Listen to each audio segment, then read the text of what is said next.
know the investment strategies available to foreign investors. Understand the meaning of various strategies available to foreign investors. Learn about two major routes through which foreign investment can be made. Identify the various sectors where FDI isn't allowed. Explain types of FDI strategies in detail.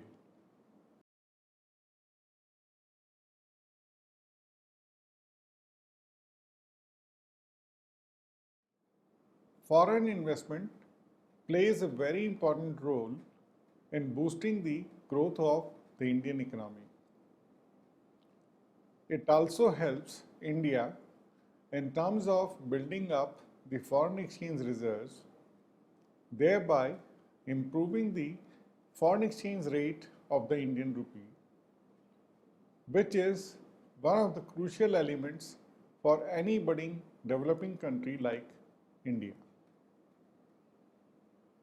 If a foreign country wishes to conduct business in India, then it can either incorporate company under Indian Companies Act 1956 as a joint venture company, or they can form a wholly owned subsidiary company in India. They can also set up liaison office of foreign company. Following is the list of investment strategies available to those who are keen to invest in India. Liaison office, joint venture, mergers and acquisitions, total ownership. Major investment routes. As per the guidelines issued by the Government of India, there are two major routes through which FDI/FII can invest in India. 1. Automatic route. Under this route, one can invest without prior approval from Government of India or from RBI.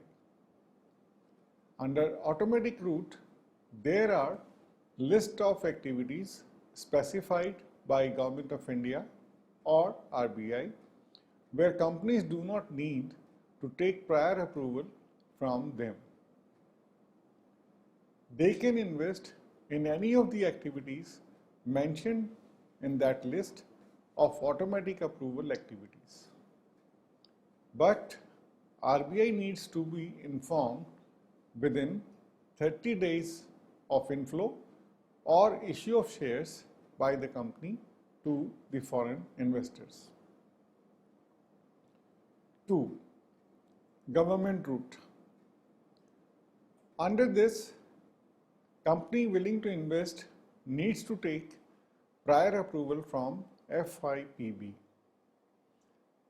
They need to send their application along with required information to be considered by FIPB.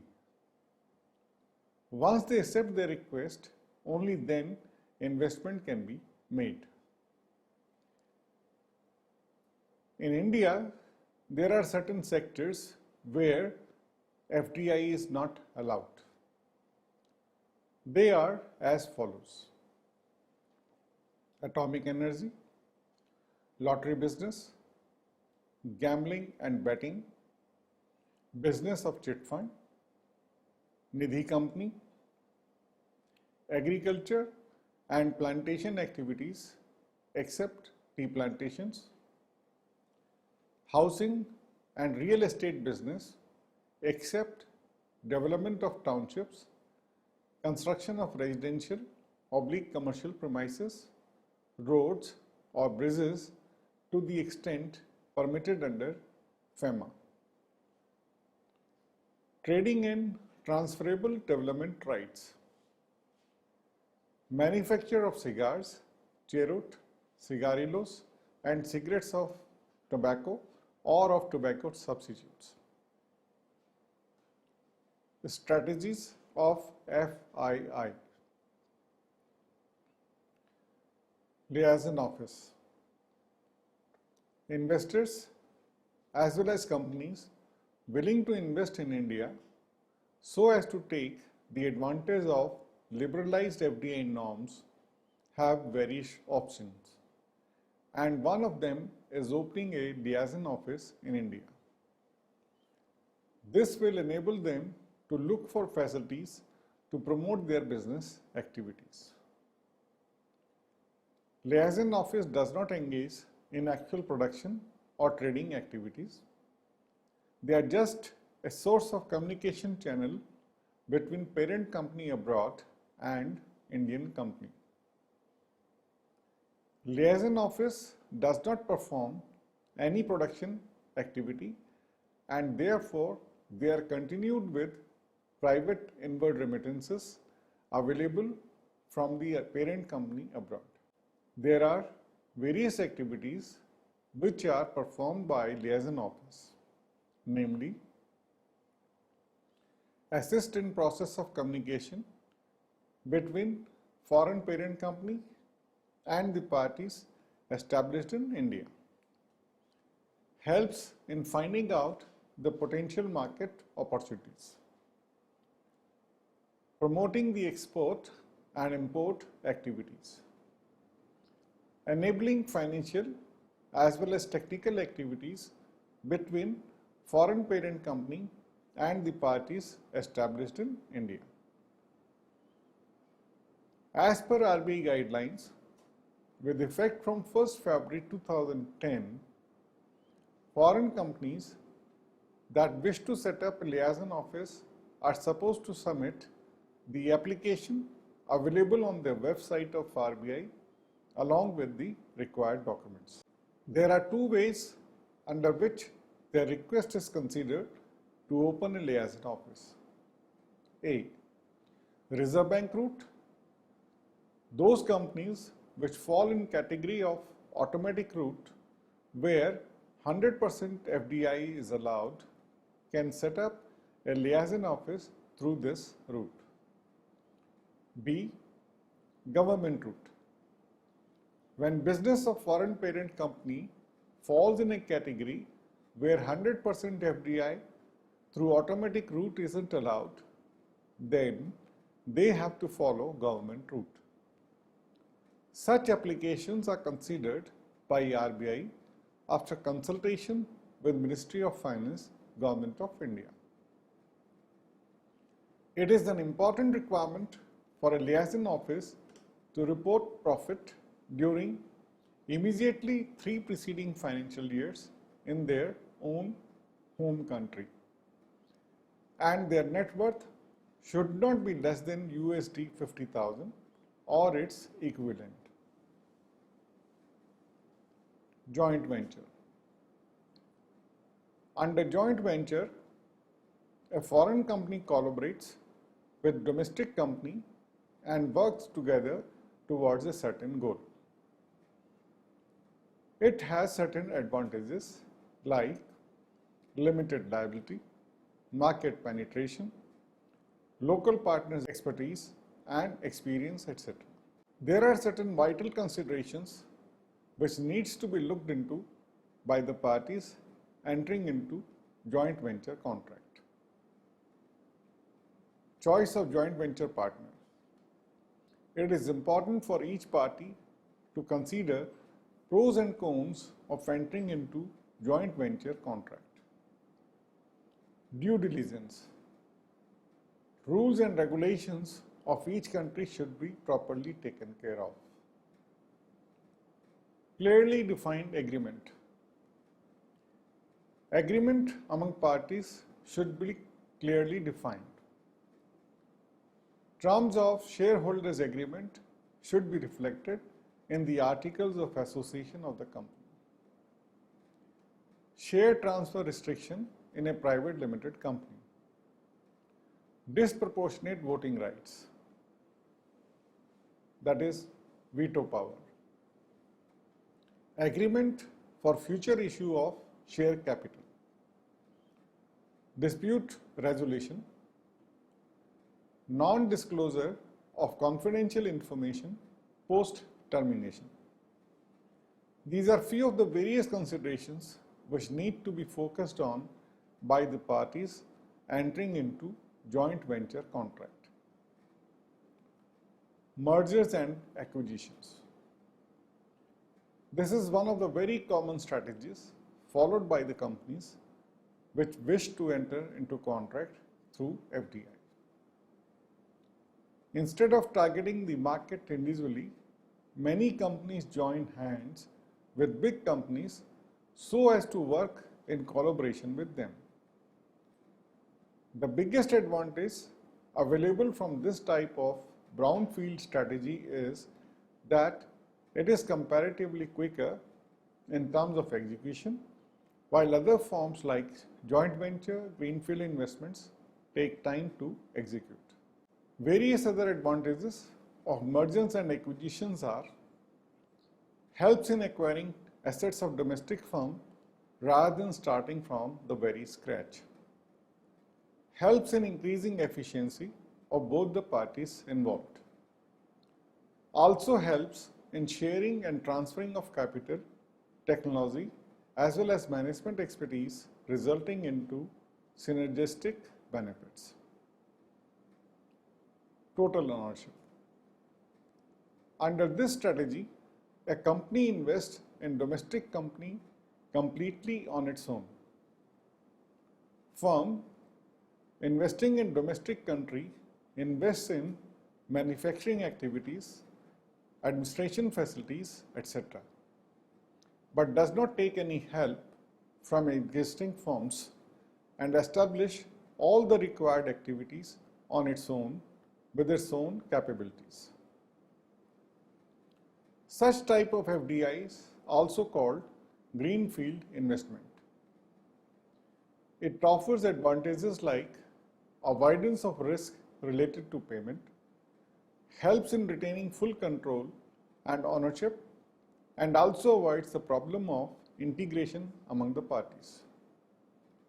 Though there are certain disadvantages too, like it takes time for the business to start up, that is, slow startup of the business. There is also high degree of risk involved and high commitment of resources. There is one more type of investment strategy under total ownership called as full acquisition. Under this, foreign company overtakes or buys the weaker company which has a potential to do well if restructured in the desired manner.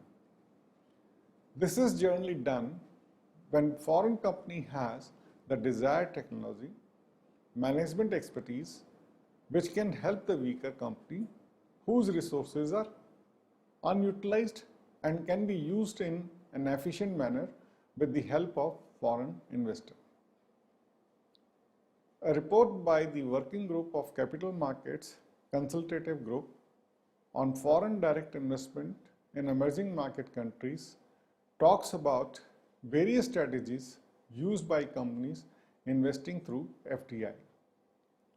Report talks about pattern of financing a business venture in emerging economies.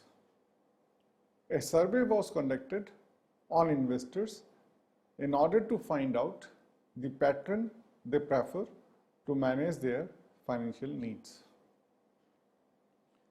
The surveys conducted revealed that while deciding about the pattern of investment, investors not only consider the cost but also take into account the general market and economic conditions. These two form very crucial part while deciding about source of investment.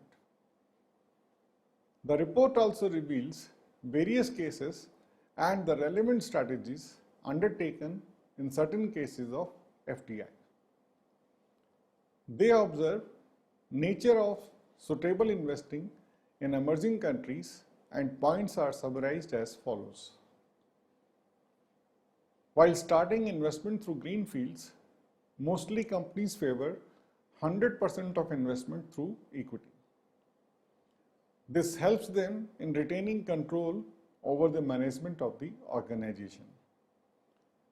This gives them a competitive advantage in the market they wish to enter and also helps the companies to have benefit of return on the assets.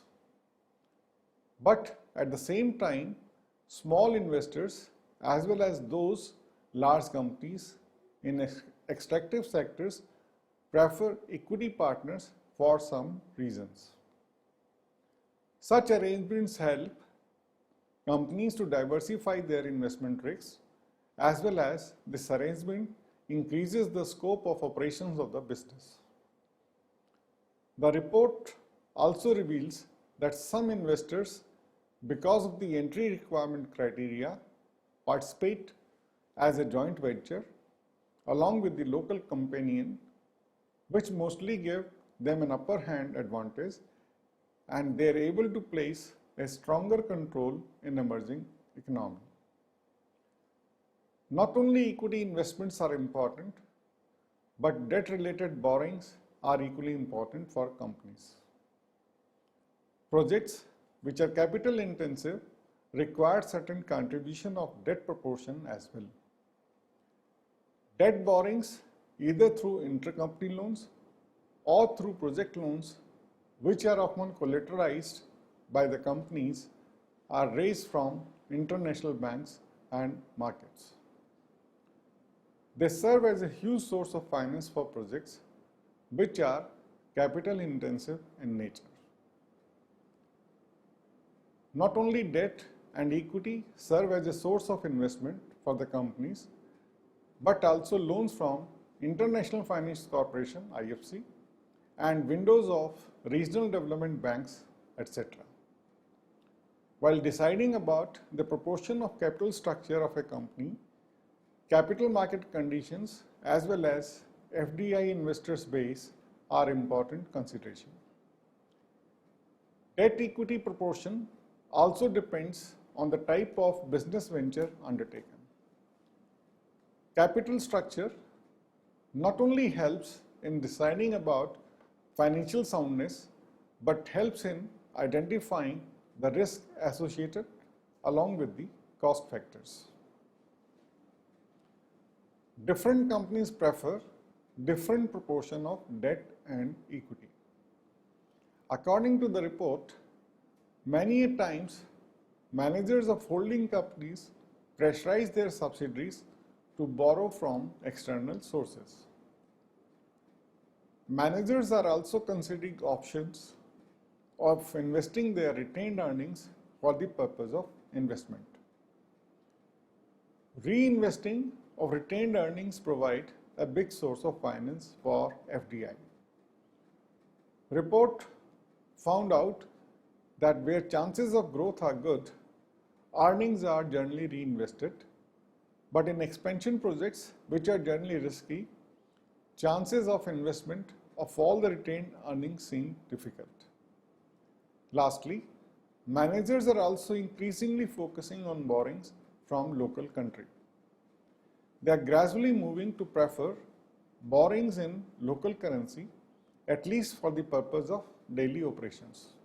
Though some managers found it little expensive, but it is found that at least for the purpose of working capital requirements, it is a suitable option.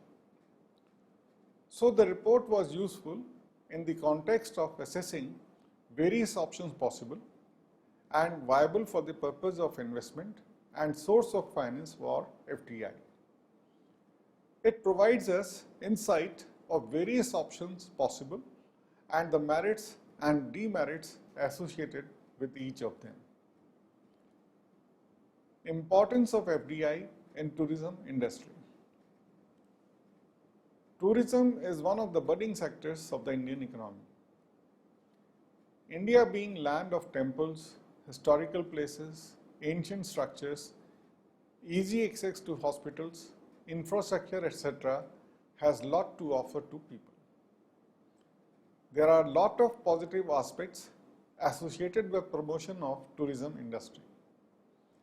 Not only will it help in promoting trade, it will also help in increasing growth rate of economy. It will also help in increasing revenue for the economy. More people will get employment opportunities, thereby gradually leading to increased standard of living for the people of the economy. Tourism does not only involve visit to historical places, temples, etc. It also includes medical tourism. India offers modern facilities at economical rates. People from different countries come for their medical treatment. So, there is a lot of potential for the growth in tourism sector. And FDI can act as a path towards achieving that increased growth. United Nations Conference on Trade and Development published a report on promoting foreign investment in tourism. Investment Advisory Series A number 5 talks about promotion of tourism through foreign investment. The report talks about equity investments. They can either be made directly or through smaller investments. A joint venture may be entered into by two parties who can contribute equity and distribute the gains, cost, and overall control of the new enterprise. FDI can also be through non-equity mode. It includes leasing arrangements, management contracts, franchising, etc. Report states that as far as service sector is concerned, mergers and acquisition is also a good option. They can also be used as a means to enter the foreign market. They offer various benefits, like instead of starting a business from the scratch, mergers and acquisitions act as a quicker means of doing business. Not only foreign partner can take the advantage of knowledge of the local economy, but also get established network of the host country. Also, there is an existing distribution system as well as established brand name which acts as advantage for the firm if used in right direction. Reports suggest that in hotel industry, mergers and acquisitions are more often seen, while in development of resorts, greenfield is a better option. As far as non-equity modes are concerned, management contracts, franchise agreements provide good option to the firm. But firms are little concerned about the control factor. Though franchise agreement provides various benefits like use of established brand, marketing strategies, support of business, etc., but control is quite an issue. In franchise agreement, control is quite limited. Franchise agreement is seen in hotel industry, catering, travel agencies, etc. But in general, it is seen that FDI is limited in the tourism sector. Reports have tried to point out the reason for the same. They found that companies generally prefer non-equity modes while entering the foreign markets. Report finds answer to this using a theoretical approach, which is quite often used to find answers for the above questions.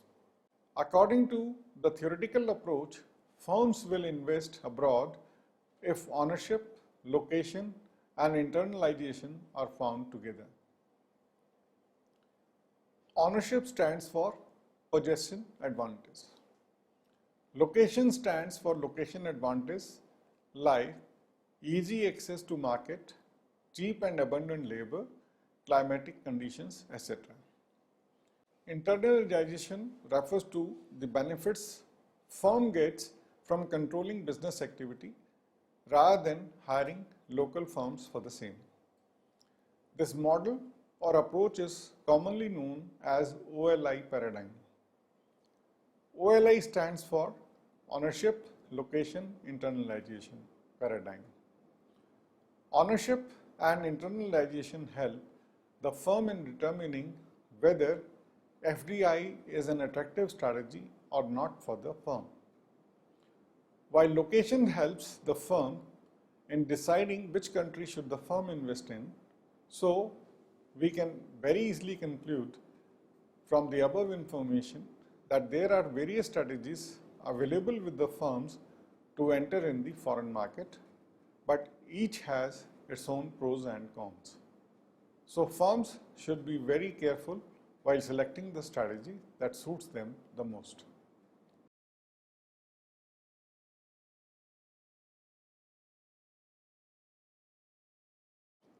Therefore, we can sum up by saying that majorly there are three broad strategies available for investment in a country.